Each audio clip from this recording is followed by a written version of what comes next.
దేవునికి స్తోత్రం. మరి దేవుని యొక్క మహాకృపలో 2025 సంవత్సరం ఆగస్టు మొదటి వారం మనం ఇటు రీతిగా దేవుని సన్నిధిలో కూడి ఉన్నాం. ఇప్పటి వరకు ఎన్నో విషయాల కొరకు మనం ప్రార్థన చేశాం. ఈరోజు ఒక ప్రాముఖ్యమైన సంగతిని మనము ధ్యానం చేయబోతా ఉన్నాం. ప్రపంచమంతా కూడా ఆగస్టు మొదటి వారము ఏ విధంగా ఆలోచిస్తూ ఉందంటే ఇది స్నేహితుల దినోత్సవం. ఇది స్నేహితుల యొక్క దినముగా, ఒక ప్రత్యేకమైన దినముగా మరి ఈ ఈ యొక్క దినాన్ని పురస్కరించుకుని ఫ్రెండ్స్ అందరికీ విష్ చేయటం, ముఖ్యంగా ప్రాణ స్నేహితులకు మరి ఇది ఒక ప్రత్యేకమైన దినంగా మనము చూస్తా ఉన్నాం. 1958 సంవత్సరంలో ఆరంభించబడిన ఈ యొక్క విషయం ఇప్పటికి ఇది ఎలా ఉండిందంటే ఒక కమర్షియల్ ముసుగును తొడిగి కొన్ని మార్కెట్ ఎలిమెంట్స్ ఉన్నాయి.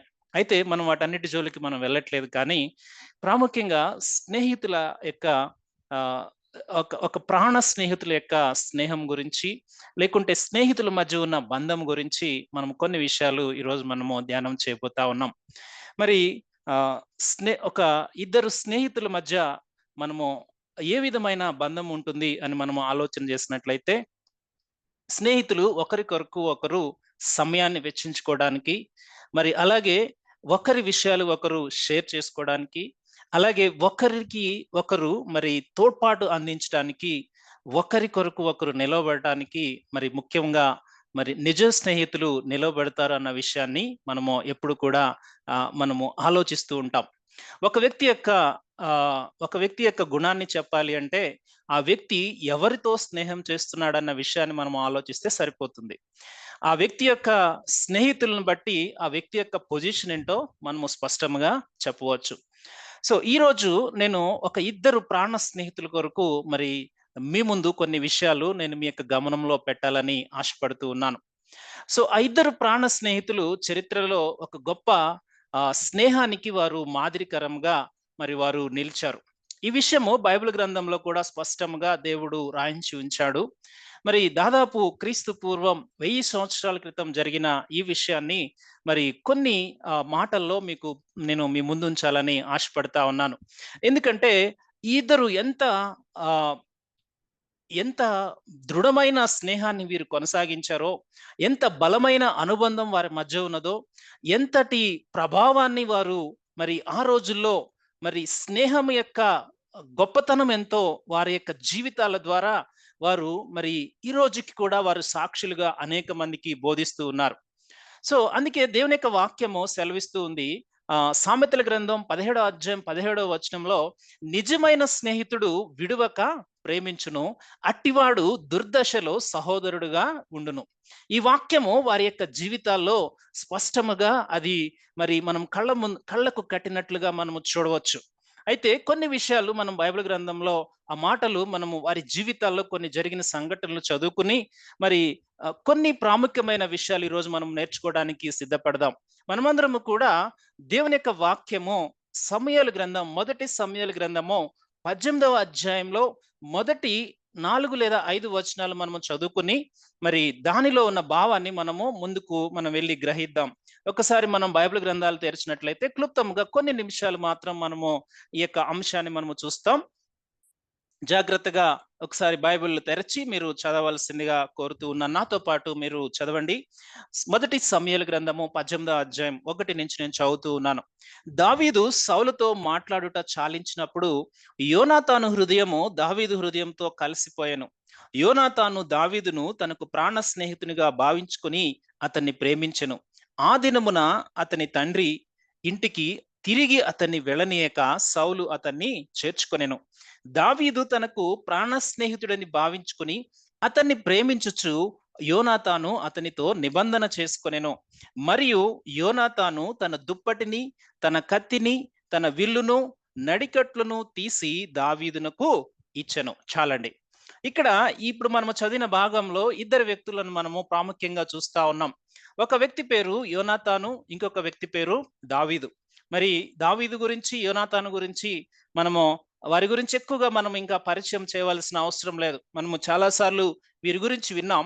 అయితే ఇక్కడ మనం గ్రహించవలసిన కొన్ని విషయాలు నేను మీకు మీ యొక్క గమనంలోనికి తీసుకురావాలని ఇష్టపడుతూ ఉన్నాను. ఇక్కడ జరిగిన నేపథ్యము, జరుగుతున్న పరిస్థితి ఒక్కసారి మనము ఆలోచన చేద్దాం.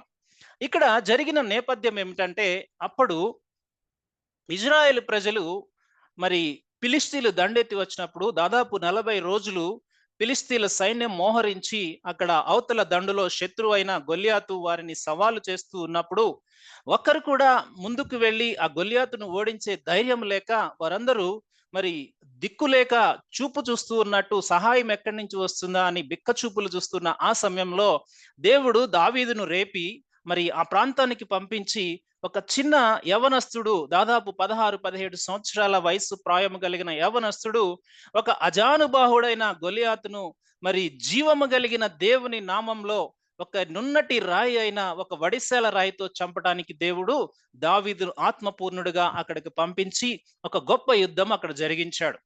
ఈ నేపథ్యము ఇది.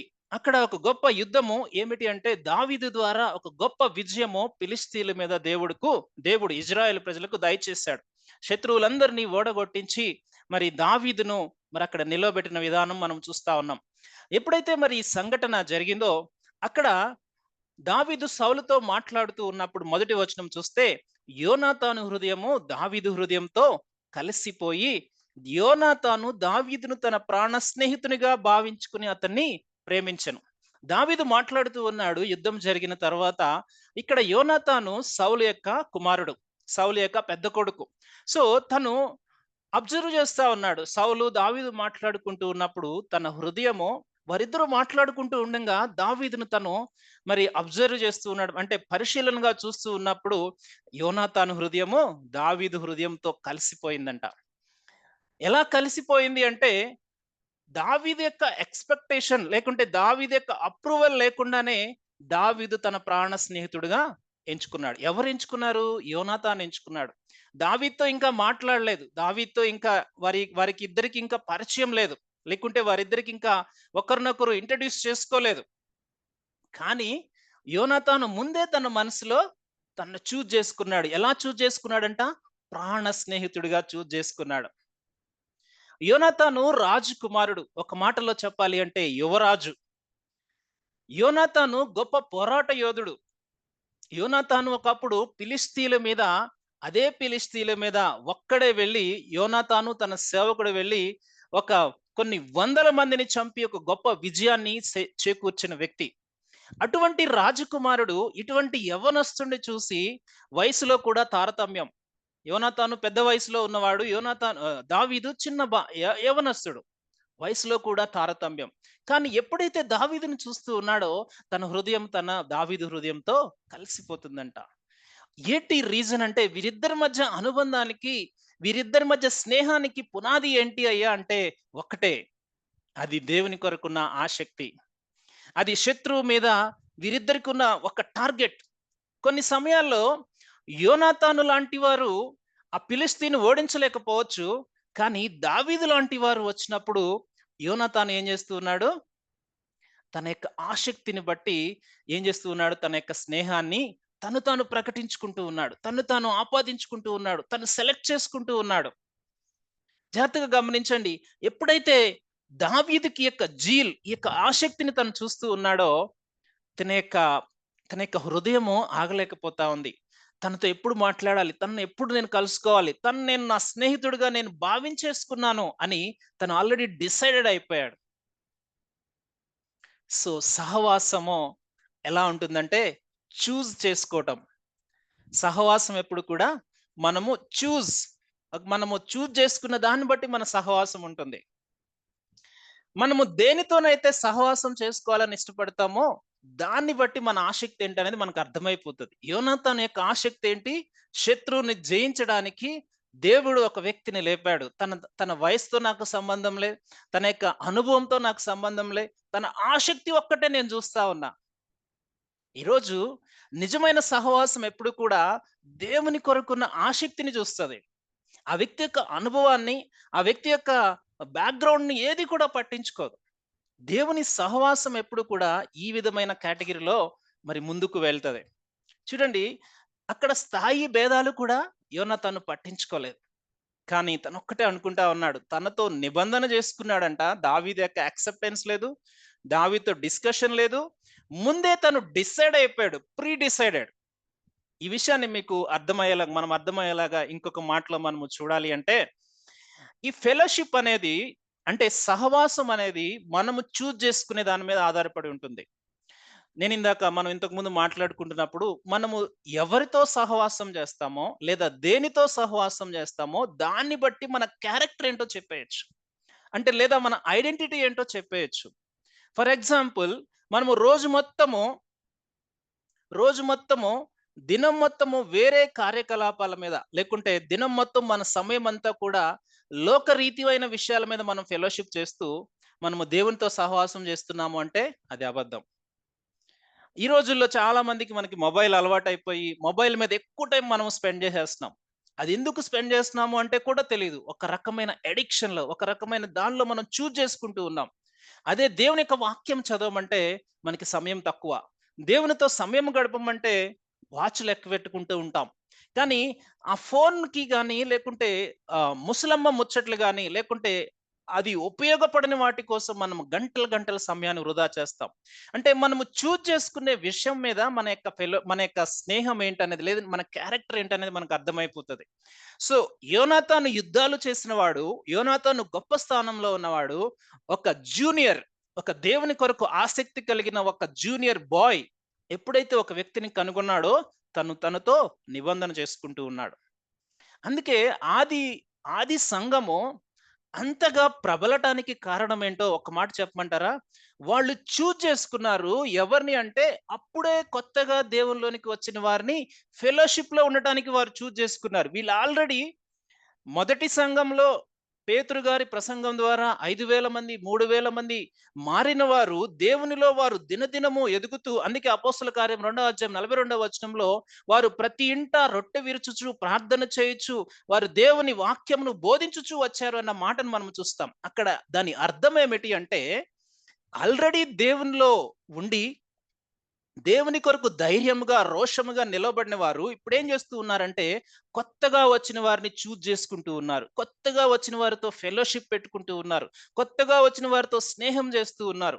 ఇప్పుడు ఏమవుతుంది, ఈ ఫెలోషిప్ ఆల్రెడీ దేవునిని యొక్క అనుభవంలో ఉన్నవారు కొత్తగా వచ్చిన వారిని చేర్చుకునుట ద్వారా ఏమవుతుందంటే, ఇనుము, ఇనుము చేత పదునవును. అలాగే ఒక చెలికాడు తన సహోదరునికి వివేకము పుట్టించును. హల్లెలూయా! సామెతల గ్రంథం 27వ అధ్యాయం 17వ వచనంలో ఈ మాట అద్భుతంగా దేవుని యొక్క వాక్యం సెలవిస్తా ఉంది. ఎప్పుడైతే దేవునిలో బలముగా ఉన్న ఒక వ్యక్తి, ఇంకొక కొత్తగా వస్తున్న ఆసక్తితో ఉన్న వ్యక్తిని ఎప్పుడైతే ఫెలోషిప్‌లో మనం యాడ్ చేసుకుంటామో, ఆ వ్యక్తికి ఏమవుతది? పదునవుతాడు. ఇనుమే ఇనుమును పదును చేయగలుగుతది. ఒక వేడిగా ఉన్న ఇనుముని ఇంకొక ఇనుము మాత్రమే దాన్ని మెత్తన చేయగలుగుతది. దాన్ని మౌల్డ్ చేయగలుగుతది. దాని యొక్క రూపాన్ని ఏ విధంగా కావాలో ఆ విధంగా అది మార్చగలుగుతది. అందుకే ఈ ఫెలోషిప్ అనేది వెరీ, వెరీ, వెరీ ఇంపార్టెంట్. యోనాతాను యొక్క ఆసక్తికి ఇప్పుడు డేవిడ్‌కి యోనాతాన్ కావాలి. డేవిడ్ కొత్తగా వచ్చాడు, అప్పుడే రంగప్రవేశం చేశాడు. డేవిడ్ చిన్న బాలుడు, యవనస్తుడు, ఆసక్తి ఉంది దేవుని కొరకు, నిబంధన ఉంది, దేవుని యొక్క కృప ఉంది. దేవు దావీదు రాబో తరంలో ఒక గొప్ప రాజుగా రాబోతూ ఉన్నాడు. కానీ పరిస్థితులన్నీ నేర్పించవలసింది యోనాతాను మాత్రమే. సౌలుతో మాట్లాడుతూ ఉన్నప్పుడు యోనాతాను హృదయం దావీదుతో కలిసిపోవటానికి కారణం ఏంటో తెలుసా? Fellowship bonding. This is very important.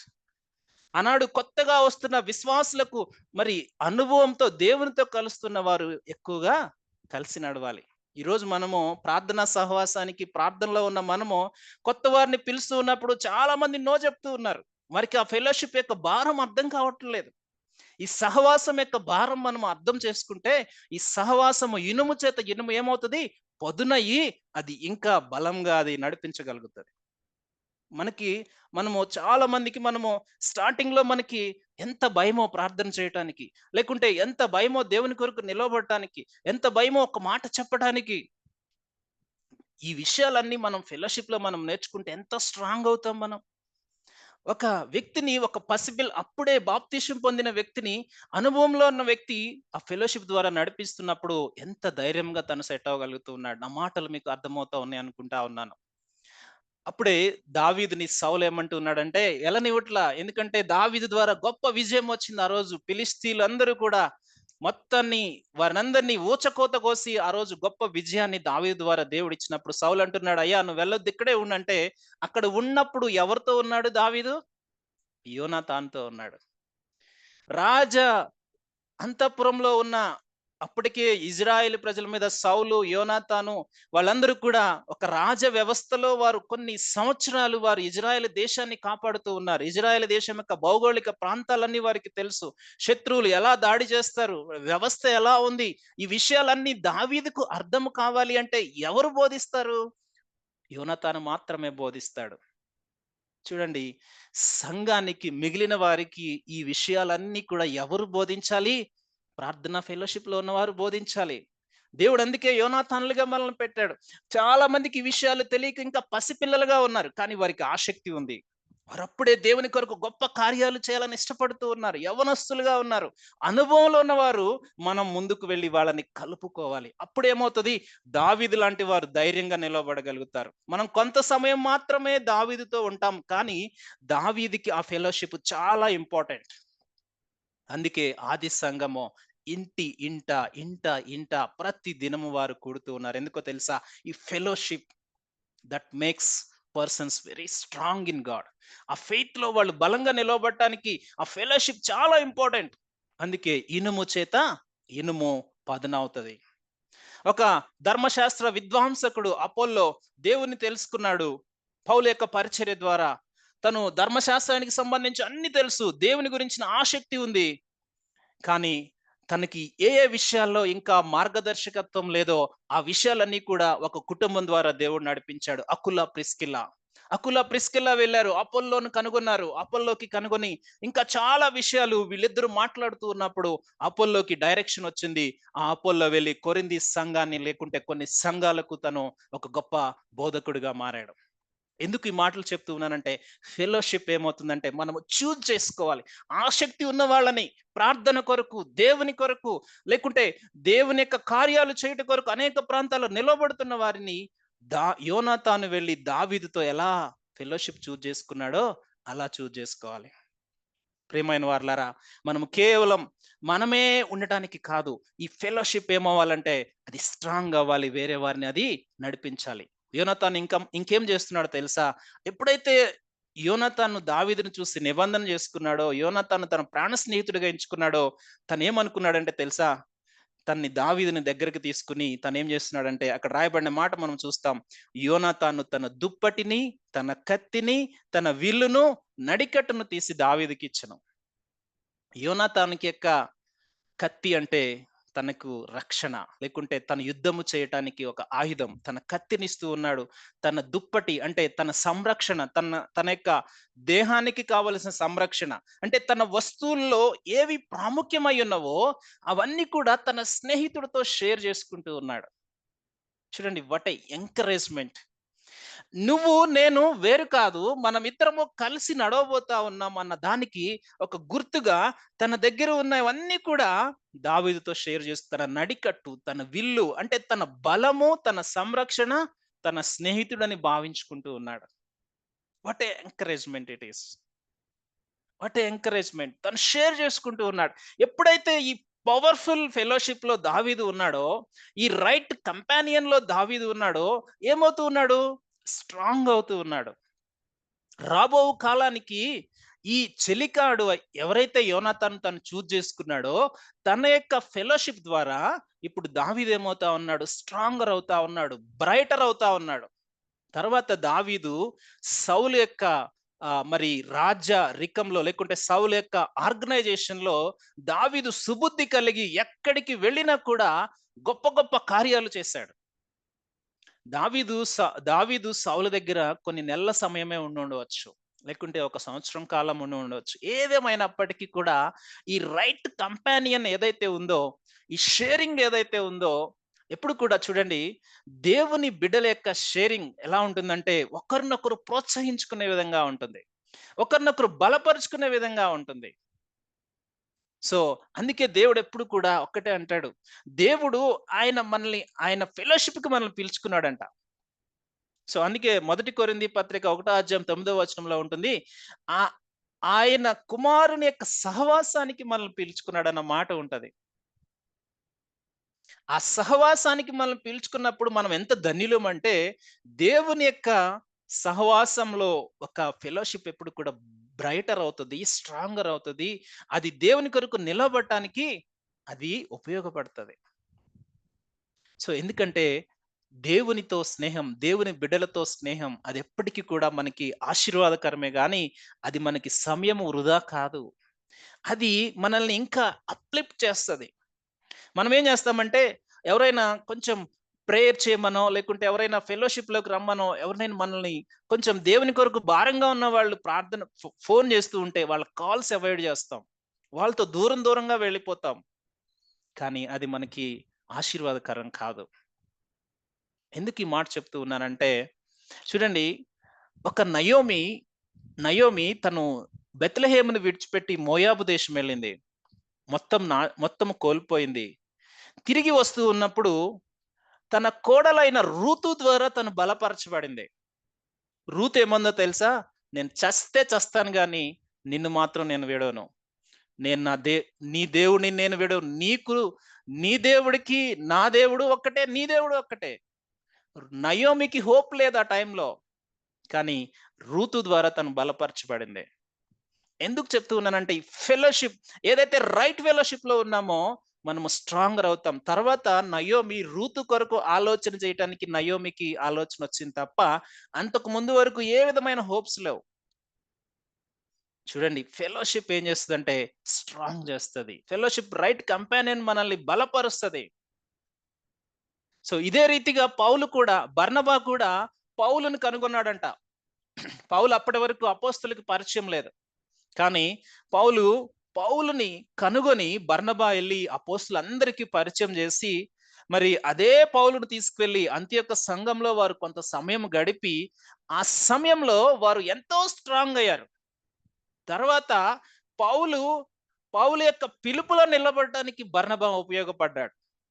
So, ఈ ఫెలోషిప్ అనేది ఏం చేస్తుందంటే, ఒకరినొకరిని బలపరుస్తది. ఎంకరేజ్ చేస్తది.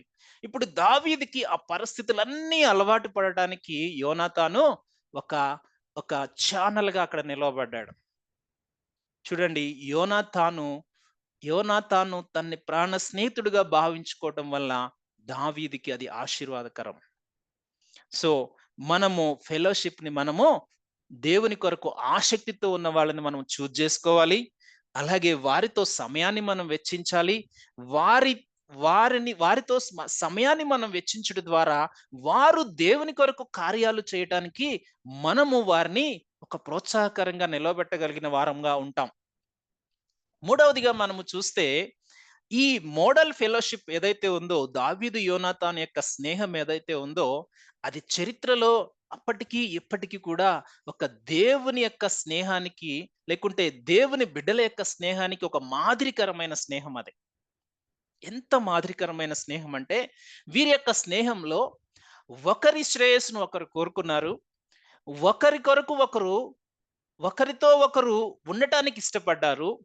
ఒకరిని ఒకరు అప్‌లిఫ్ట్ చేయడానికి ఇష్టపడ్డారు. ఒకరి పొజిషన్ ఒకరి కొరకు త్యాగం చేయడానికి కూడా ఇష్టపడ్డారు. చూడండి తర్వాత జరుగుతున్న పరిణామాల్లో సౌలు దావీదుని అసహ్యపడతా ఉన్నాడు.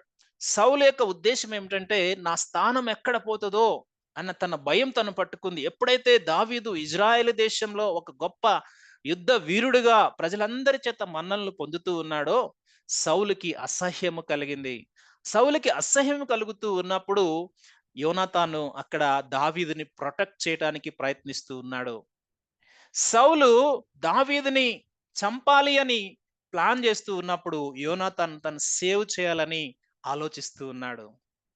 నిజమైన స్నేహము ఎలా ఉంటుందంటే అవతల స్నేహితుడిని ప్రొటెక్ట్ చేయటానికి ఇష్టపడతది. ఒక మాట నేను చదివి మీకు ముందుకు వెళ్ళాలని ఇష్టపడుతూ ఉన్నాను. చూడండి 19వ అధ్యాయంలో ఒక చూడండి 19వ అధ్యాయము 2వ వచనం నేను చదువుతా ఉన్నాను. అదే సమూయేలు గ్రంథము 19వ అధ్యాయం 2వ వచనం. సౌలు కుమారుడైన యోనాతాను దావీదు యందు బహు ఇష్టము గలవాడై దావీదుతో ఇట్లా నేను నా తండ్రి అయిన సౌలు నిన్ను చంపవలన ప్రయత్నం మీద ఉన్నాడు కాబట్టి నీవు ఉదయమున జాగ్రత్త పడి రహస్యమైన స్థలమందు దాగి ఉండుము. నేను వచ్చి నీవు ఉన్న చేనిలో నా తండ్రి యొద్ద నిలిచి నిన్ను గూర్చి అతనితో మాట్లాడిన తరువాత నిన్ను గూర్చి నాకేమైనా తెలిసిన యెడల దాన్ని నీతో తెలియజెప్పుదును. యోనాతాను తన తండ్రి అయిన సౌలుతో దావీదుని గూర్చి దయగా మాట్లాడి, నీ సేవకుడైన దావీదు ఏ విషయంలో తప్పు చేసిన వాడు కాడు గనుక బహుమేలు చేసెను గనుక రాజా నీవు అతని విషయంలో ఏ పాపము చేయకుందువుగాక. తన స్నేహితుడి యొక్క గొప్ప లక్షణాలను తండ్రి దగ్గర తను ప్రొజెక్ట్ చేస్తూ ఉన్నాడు. సౌలుతో చెప్తూ ఉన్నాడు, దావీదులో ఏ తప్పిదం లేదు, అతడు దేవుని కొరకు నిలబడుతున్న వ్యక్తి, ఎందుకు నువ్వు అతన్ని చంపాలని చూస్తున్నావు? తనతో తన్ని డిఫెండ్ చేస్తూ ఉన్నాడు, చెప్పాలంటే తను ప్రొటెక్ట్ చేస్తూ ఉన్నాడు. సౌలు ఆ సమయంలో యోనాతాను మాట విన్నాడు. ఆ సమయంలో యోనాతాను మాట విని దావీదుకి నేను ఏ విధమైన మరణాన్ని నేను కలగజేయను అని చెప్పి తను మొట్టమొదటిగా యోనాతాను మాటను బట్టి తను ఆలోచించి దావీదుకి ఎటువంటి మరి అపాయాన్ని కలగటానికి తను ప్లాన్ చేయడానికి తన యొక్క ప్లాన్ విరమించుకున్నాడు.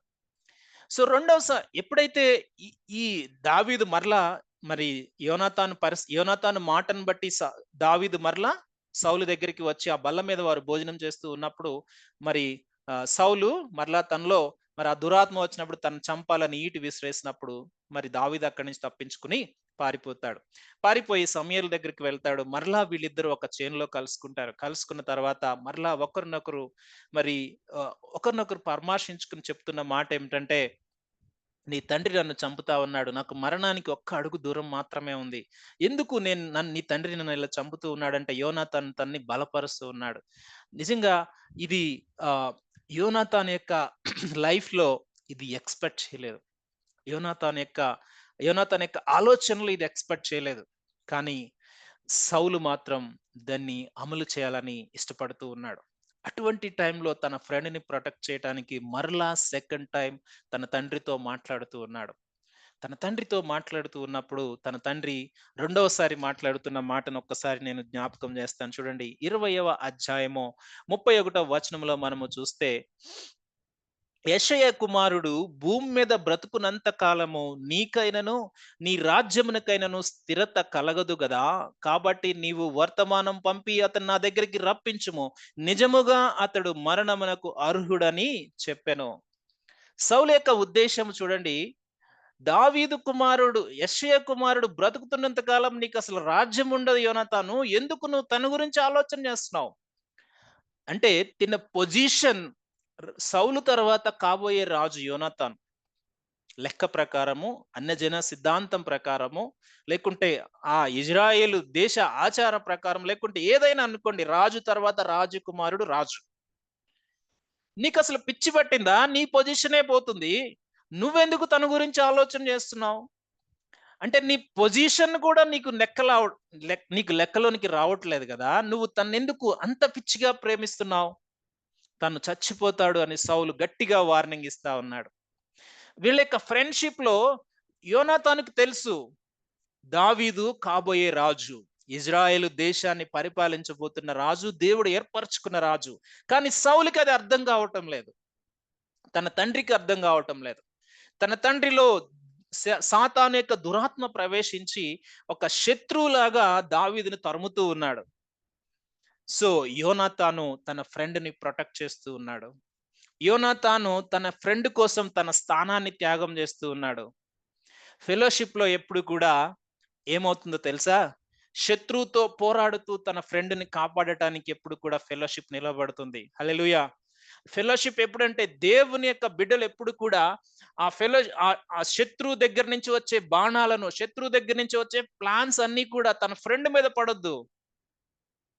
దేవుడు మనకు నేర్పించిన ప్రార్థన అదే, శోధనలో మీరు ప్రవేశించకుండానట్లు మీరు ఏం చేయాలంట? ఈ శోధన నుంచి మమ్మల్ని తప్పించుమని పరలోక ప్రార్థనలో దేవుడు మనకు నేర్పించాడు.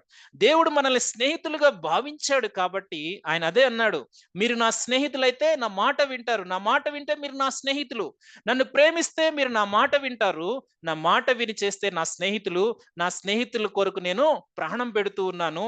ఆ స్నేహితులు ఎప్పుడు కూడా శోధనలో పడిపోవద్దు, వారి కొరకు నేను ప్రార్థన చేస్తున్నానని యోహాను సువార్త 17వ అధ్యాయంలో దేవుడు చేసిన అద్భుతమైన ప్రార్థన.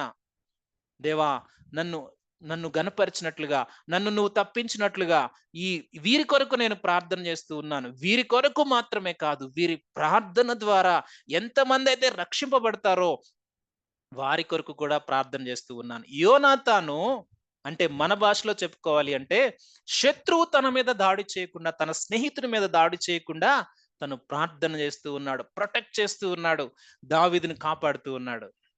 చూసారా, ఫెలోషిప్ లో ఉన్న గొప్పతనం ఏమిటంటే ఇద్దరి యొక్క శ్రేయస్సును ఎప్పుడు మనం కోరుకుంటూ ఉంటాం. ఈ స్నేహము, దేవుడు కోరుకునే స్నేహం ఎప్పుడు కూడా ఈ దేవుని బిడలైన వారు శోధనలో పడిపోవద్దని మన ప్రధాన యాజకుడు మన బలహీనతలను బట్టి ప్రార్థన చేస్తూ ఉన్నాడు. యోనాతాను దావీదును ప్రొటెక్ట్ చేస్తూ ఉన్నాడు. రెండవదిగా తన స్థానాన్ని కోల్పోవడానికి ఇష్టపడుతూ ఉన్నాడు. యోనాతానికి తెలుసు ఇది దేవుని యొక్క ఏర్పాటు. దావీదుకు ఆ జీలుంది, దావీదు బాగా వాడబడగలడు, నేను కొంచెమే వాడబడగలుగుతాను. చాలా మంది ఈ రోజు ఎలా ఉంటుందంటే, నేనే ఫుల్ పీట్ ఎక్కాలి, నేనే మెసేజ్ చెప్పాలి, నేనే ప్రార్థన చేయాలి, నేనే సాంగ్ పాడాలి. ఇంకెవరైనా ఆసక్తి ఉంటే వారిని మనం ఎంకరేజ్ చెయ్యం, ఆ పొజిషన్ మనం ఇవ్వం వారికి. ఇది దేవుని మోడల్ కాదు. దేవుని మోడల్ ఎప్పుడు కూడా ఎలా ఉంటుందంటే, అది 12 మంది శిష్యులు, 70 మంది శిష్యులు, 120 మంది శిష్యులు, బూది గంతాల వరకు అందరూ శిష్యులు అవ్వాలి. అందరూ అన్ని విషయాల్లో వారు సంపూర్ణంగా ఎదగాలి అంటే వారిని ఎంకరేజ్ చేయాలి. నా పొజిషన్ కోల్పోయినా పర్వాలేదు. యోనాతాన్ ఏమంటున్నాడు తెలుసా? దావీదా, నా పొజిషన్ కోల్పోయినా పర్వాలేదు, నువ్వు సేవ్ అవ్వాలి. నువ్వు సేవ్ అయితే నేను బ్రతికినట్టే. నువ్వు సేవ్ అయితే దేవుని రాజ్యం కట్టబడుతుంది. మన లిమిటేషన్ లో మనము చేస్తే, మన లిమిటేషన్ ఎప్పుడు కూడా తక్కువే ఉంటదండి. కానీ ఇతరులకు దేవుడిచ్చిన కృపావరాన్ని బట్టి వారిని ఎంకరేజ్ చేస్తే వారు బలంగా వాడబడతారు కదా. మనం ఎప్పుడు కూడా తక్కువ లిమిటేషన్ లో ఉండి ఎక్కువ మనం చేయాలని ఆశపడతాం. మనల్ని మనం ఎక్కువగా గొప్పగా హెచ్చుగా మనము చూస్తాం. కానీ దేవుడు ఏమంటున్నాడో తెలుసా? నువ్వు పక్కనున్న వాడి కొరకు నువ్వు ప్రార్థన చేయి, వారిని అప్లిఫ్ట్ చేయి, వారిని ధైర్యపరచు, వారిని దేవుల్లో నిలవబెట్టు. వారు దేవుని కొరకు బలంగా వాడబడతారు కదా. ఓ యోనాతాను అబ్సల్యూట్లీ దేవుని యొక్క మనసు కలిగి చేస్తున్న తన ప్రయత్నాలు మనం చూస్తా ఉన్నాం. యోనాతాను దావీదుని స్నేహితుడిగా ఎంచుకున్నాడు. He chosen him as a right companion. ప్రాణ స్నేహితుడిగా ఎంచుకున్నాడు, నిబంధన చేసుకున్నాడు, తన్ని ఎంకరేజ్ చేస్తున్నాడు, తన స్థానాన్ని కోల్పోవడానికి ఇష్టపడుతున్నాడు, తన్ని ప్రొటెక్ట్ చేస్తూ ఉన్నాడు. నిజమైన స్నేహం ఇదే కదా. నిజమైన స్నేహం ఇదే కదా. స్వార్థం లేని స్నేహం, దేవుని స్నేహం. తన స్నేహితుడు నిలవబడాలి అంటే యోనాతాను పోరాడుతూ ఉన్నాడు శత్రువుతో. యోనాతాను కూడా మరణాన్ని అక్కడ ఎదుర్కోవాల్సి వచ్చింది సౌలు దగ్గర. భయంకరమైన అవమానాన్ని పొందవలసి వచ్చింది. యోనాతాన్ని సౌలు అబ్యూజ్ చేస్తా ఉన్నాడు, బూతు మాటలు మాట్లాడుతా ఉన్నాడు. అయినా గాని తన స్నేహితుడిని కాపాడాలి. ఎందుకంటే నా స్నేహితుడు రాబోయే రాబోయే దేవుని యొక్క రాజ్యానికి తరతరములు నిలిచే సింహాసనం తను అధోహరించబోతా ఉన్నాడు. నా స్నేహితునితో నేను నిబంధన చేసుకుంటా ఉన్నాను, నా స్నేహితుని నేను కాపాడుతా ఉన్నాను, నా స్నేహితుని కోసం నా స్థానాన్ని కోల్పోవడానికి ఇష్టపడతా ఉన్నాను. మనము చూస్తే బర్నబా పౌలు విషయంలో, బర్నబా సూపర్ సీనియర్, కానీ పౌలు తర్వాత రక్షింపబడ్డాడు. కానీ ఎప్పుడైతే పౌల్లో ఉన్న ఆసక్తి, పౌలు యొక్క పిలుపు బర్నబా చూశాడో, పౌలుని ఎంకరేజ్ చేశాడు, తీసుకువెళ్ళాడు. అంత్యకులో ఉన్నారు వారు. మరి మొదటి మిషన్ యాత్రకు వెళ్ళినప్పుడు పౌలు బలంగా వాడబడతా ఉన్నాడు. బర్నబా సెకండ్ స్టెప్ తీసుకున్నాడు. ఎందుకు తెలుసా? దేవుని కొరకు వాడబడే వాళ్ళని ముందు పెట్టాలండి. ఎప్పుడు నువ్వే ముందుంటే మరి వెనక వచ్చే వాళ్ళు దేవుని కొరకు వాడబడే వాళ్ళని నువ్వు ఆపుతున్నావు కదా. అది దేవుని యొక్క ఉద్దేశం కాదు. ఒకానొక సమయంలో లుస్త్రాలో పౌలు ప్రసంగం చేస్తూ ఉన్నప్పుడు అక్కడ గొప్ప అద్భుతం జరిగింది. బలహీనమైన వాడు లేచి నిలవబడ్డాడు. దేవుని అందరూ స్తుతిస్తా ఉన్నారు. వాళ్ళు ఏమంటా ఉన్నారంటే, అక్కడున్న వాళ్ళు మా దేవతలే వీళ్ళలో వచ్చేసారని చెప్పేసి పౌలునేమో ముఖ్య దేవతగా, బర్నబానేమో సెకండ్ రోల్లో పెట్టి చూపిస్తా ఉన్నారు. బర్నబా ఫీల్ అవ్వలేదే, బర్నబా దాని గురించి చింతించలేదే. ఎందుకు అంటే బర్నబాకు తెలుసు పౌలుని దేవుడు బలంగా వాడుకుంటా ఉన్నాడు. ఇక్కడ దేవుని యొక్క మనసు కలిగిన ఎవరు కూడా పొజిషన్ కొరకు ఎవ్వరు ఆశపడరు. ఒకవేళ ఎవరైనా ఈ లోకంలో పొజిషన్ కొరకు ఆశపడుతున్నారు అంటే వారు లోక మర్యాదలో వెళ్తూ ఉన్నారు, వారు లోక స్నేహంలో వెళ్తూ ఉన్నారు. అందుకే అంటాడు యాకోబు భక్తుడు, ఓ వ్యభిచారుణులారా, లోక స్నేహం దేవునికి వైరమని మీరు ఎరుగరా? లోక రీతిగా పొజిషన్స్ కోరుతూ ఉన్నావా? నీ స్నేహితుడు అంటే కొత్తగా వచ్చిన వాడిని నువ్వు లేపకుండా లోకరీతి పొజిషన్స్ నీకు కావాలా? అయితే నువ్వు లోక స్నేహం చేస్తున్నావు. నువ్వు దేవునికి వైరంతో ఉన్నావని జ్ఞాపకం చేసుకో అని దేవుని యొక్క వాక్యం సెలవిస్తా ఉంది. యోనాతాను దావీదు కొరకు తన పొజిషన్ త్యాగం చేస్తున్నాడు. దావీదు రాబోతూ ఉన్నాడు. దావీదు రాబోయే గొప్ప రాజుగా వెలగబోతూ ఉన్నాడు. ఒక బలాఢ్యుడుగా వెలగబోతా ఉన్నాడు. ఆ దావీదు కొరకు నేను నిలవబడతా. ఆ పౌలు కొరకు బర్నబా నేను నిలవబడతా. This is the encouragement. Fellowship లో అదే కావాలి. సాక్రిఫైస్ దేవుడు ఇది కోరుకుంటా ఉన్నాడు. చివరిగా దావీదు యోనాతాను నిబంధన చేసుకుని ఒకరినొకరు ఒకరినొకరు కలుసుకుని, అయ్యా నా తండ్రి నీ మీద భయంకరమైన ద్వేషంతో ఉన్నాడు, నువ్వు ఇక్కడ ఉండటం మంచిది కాదు, నువ్వు ఇక్కడి నుంచి దూరంగా వెళ్ళిపో. కానీ నా మనసు నీతో ఉంది, నా ప్రార్థన నీతో ఉంది, నా సహాయం ఎప్పుడు నీతో ఉంది, మనిద్దరం కూడా నిబంధన చేసుకుందాం రా అని చాలా విషయాలు వాళ్ళు 20వ అధ్యాయంలో వాళ్ళు మాట్లాడుకుంటారు. దేవుని సాక్షిగా పెట్టి వారిద్దరు నిబంధన చేసుకుని ఒకరినొకరు వీడ్కోలు పలుకుంటున్నప్పుడు వారు ఏడుస్తూ, వారు చెప్పాలి అంటే వారి హృదయాలు, వారు దూరంగా ఉన్నారే కానీ వారి హృదయాలు కలిసే ఉన్నాయి. వారి హృదయాలు రెండు కూడా దేవుని మిషన్ మీద ఉన్నాయి. ఇజ్రాయేలు దేశం యొక్క రక్షణ మీద ఉన్నాయి. ఇజ్రాయేలు దేశం యొక్క భవితవ్యం మీద వాళ్ళు ఎప్పుడు ఆలోచనలు ఉన్నాయి. దావీదు వెళ్ళిపోయాడు, కానీ యోనాతాను దావీదు మరలా ఎప్పుడు కలుసుకోలేదు చరిత్రలో. ఎప్పుడైతే వీడ్కోలు పలుకున్నారో ఆ ప్రపంచంలోనే ఒక స్నేహితుల మధ్యలో జరిగిన ఒక విషాదకరమైన వీడ్కోలు అది. ఇద్దరు స్నేహితులు కలిసి ఉండవలసిన పరిస్థితిని వారు వీడ్కోలు పొందుకుంటున్నప్పుడు అప్పటి వరకు దావీదు యోనాతాను యొక్క కంపానియన్ లో, యోనాతాను యొక్క ధైర్యంలో ఎంత బలపడ్డాడో ఆ యొక్క అనుభవాలన్నీ తన హృదయంలో నింపుకుని దావీదు అరణ్యాలపై వెళ్ళిపోయాడు. మరి దాదాపు చాలా కాలం జరిగింది. స్టోరీ ఇక్కడ కట్ చేస్తే ఒకానొక సమయంలో అదే ఫిలిష్తీయుల మీద జరిగిన యుద్ధంలో యోనాతాను చనిపోయాడు. దావీదు ఆ సమయంలో లేడు. ఒకవేళ దావీదు అక్కడ ఉండుంటే యోనాతాను ప్రాణము కోల్పోవడానికి ముందు దావీదు అడ్డుపడేవాడు. దావీదు యుద్ధ శూరుడు. తన స్నేహితుని యొక్క మరణాన్ని తను చూస్తూ కళ్ళ ముందు ఊరుకునేవాడు కాదు. అంత గొప్ప స్నేహం అండి. దావీదు 10,000 మందితో సాటి అంత గొప్ప యుద్ధ వీరుడు యోనాతాను కోల్పోయినప్పుడు ఒక శోక గీతం ఎత్తి 2 సమూయేలు గ్రంథం 1వ అధ్యాయంలో మాట్లాడుతూ ఉన్నాడు. అయ్యో బలాఢ్యులు చనిపోయారే, ఇజ్రాయేలులో గొప్పవారు చనిపోయారే, నా స్నేహితుడా యోనాతానా ఎలా నేను మర్చిపోయేది అని దావీదు నెత్తి నోరు బాదుకుని కొన్ని దినాలు అలాగే శోక దినంలో తను గడిపిన సంగతి మనం చూస్తా ఉన్నాం. ఒక స్నేహం ఎట్లా ఉంటుందంటే అంత బలమైనది, అంత దృఢమైనది. దేవుని యొక్క ఫెలోషిప్ అంత గొప్పది. దాన్ని మనము విస్మరించకూడదు. దావీదు దావీదు యోనాతాను కోసం ఎంత ఆలోచన చేశాడో యోనాతాను అంతే ఆలోచన చేశాడు. ఇద్దరు ఒకరి కొరకు ఒకరు జీవించినట్లుగా మనం చూస్తాం. ఇద్దరు కలిసి జీవించారు, దేవుని కొరకు వారు జీవించారు. కానీ దావీదు యోనాతాను యొక్క ఫెలోషిప్ కొద్ది సమయమే, కానీ దావీదు దాన్ని మర్చిపోలేదు. దావీదు ఎప్పుడైతే రాజు అయ్యాడో దావీదు అంటాడు, అయ్యా దేవుడు నాకు ఈ రాజ్యం ఇచ్చాడు, నా స్నేహితుడైన యోనాతాన్ని బట్టి నేను ఒక మేలు చేయటానికి, ఒక థ్యాంక్స్ గివింగ్ ఇవ్వటానికి ఎవరైనా ఉన్నారా అని వాకప్ చేసినప్పుడు అక్కడ అంటా ఉన్నారు, అయ్యా ఒక్కడున్నాడు, నీ స్నేహితునికి ఒక్క కుమారుడు ఉన్నాడు, తను కుంటివాడు, తను పేరు మెఫీబోషెత్. వెంటనే పిల్లనంపమన్నాడు, తీసుకువచ్చాడు. ఆ మెఫీబోషెత్ని యోనాతాను యొక్క యోనాతానుకి తనకున్న ఆ యొక్క నిబంధనను బట్టి దావీదు అన్నాడు, ఓ మెఫీబోషెతు, నువ్వు బాధపడవద్దు, నీ కాళ్ళు లేవని అస్సలు బాధపడవద్దు, నీవు నీ యొక్క కుటుంబం అంతా కూడా రాజు యొక్క బలలో సదాకాలం వారు ఉంటారు అని రాజు ఒక ఆజ్ఞ జారీ చేశాడు.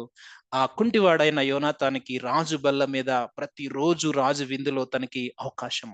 ఎందుకు చెప్తూ ఉన్నానంటే ఈ మాట, సామెతల గ్రంథంలో ఈ మాట ఉంటుంది 27వ అధ్యాయం 10వ వచనంలో, తండ్రి స్నేహితుడిని ఎప్పుడు మనము మర్చిపోవద్దు. మెఫీబోషెత్ తన తండ్రిని బట్టి స్తుతిస్తా ఉన్నాడేమో, తన తండ్రిని బట్టి దేవుణ్ణి ఆరాధిస్తా ఉన్నాడేమో, ఎందుకంటే తన తండ్రి యొక్క స్నేహము తనకి ఈ రోజు రాజు బల్ల దగ్గర అవకాశం దొరికింది.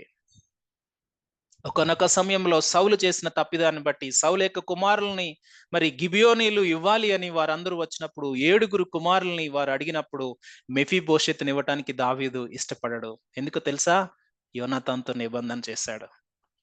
ఈ నిబంధన ఎటువంటిది అంటే దేవుడు సాక్షిగా వారు చేసుకున్నారు. వాళ్ళు దాన్ని హానర్ చేశారు.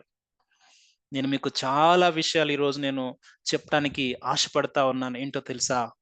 ఫ్రెండ్షిప్ చూజ్ చేసుకోవటం, దేవుని కొరకు ఆసక్తి ఉన్న వాళ్ళని చూజ్ చేసుకోవటం, వాళ్ళని ఎంకరేజ్ చేయటం, వాళ్ళని అప్లిఫ్ట్ చేయటం, వారికి ఆ పరిస్థితులు అర్థమయ్యేలాగా చెప్పటం, వారిని ప్రార్థనలో బలపరచటం, వారితో సమయం వెచ్చించటం, వారిని దేవుని కొరకు నిలవబెట్టటం, వారి కొరకు శత్రువుతో పోరాడటం,